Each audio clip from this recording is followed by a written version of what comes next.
ஒரு டேஸ்டியான நண்டு குழம்பு எப்படி பண்ணுறதுன்னு பார்க்கலாமா? ஃபர்ஸ்ட் கடாயில் எண்ணெய் ஊற்றி எண்ணெய் சூடானதும் கடுகும் சீரகமும் போட்டு தாளிச்சிக்கலாம். அது கூடவே பச்சை மிளகாவும் கட் பண்ண ஆனியனும் 2 ஆட் பண்ணிக்கலாம். வெங்காயம் நல்லா இந்த அளவுக்கு வதங்கிட்டுக்கு அப்புறமா கூடவே 2 தக்காளியும் ஆட் பண்ணிக்கோங்க. கூடவே கொஞ்சமாக சால்ட் ஆட் பண்ணிக்கலாம். தக்காளி சீக்கிரமாக வதங்கிடும். தக்காளி இந்த அளவுக்கு மசிஞ்சு வந்ததுக்கப்புறமா அதில் ஆல்ரெடி கரைச்சி வச்சிருக்க புளி தண்ணியும் நான் இங்கே ஆட் பண்ணியிருக்கேன்.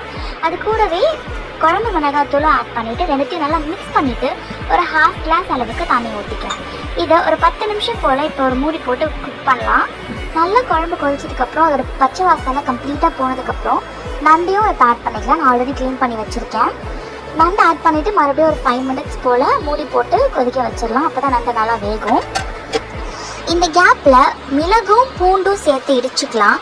நண்டு குழம்போட டேஸ்ட்டை என்ஹான்ஸ் பண்ணுற இன்க்ரீடியண்ட்டு இந்த பூண்டும் மிளகும் தான். இதை நல்லா இடித்து சேர்த்தோன்னா இதோட எசன்ஸ் இன்னமும் குழம்புல டீப்பாக இறங்குச்சுன்னா குழம்பு இன்னும் சூப்பராக இருக்கும். அதை நல்லா இடிச்சிட்டு குழம்புல போட்டு ஒரு மிக்ஸ் கொடுத்துக்கலாம். லாஸ்ட்டாக கருவேப்பிலையும் தூவி பார்த்தா ஒரு டேஸ்டியான நண்டு குழம்பு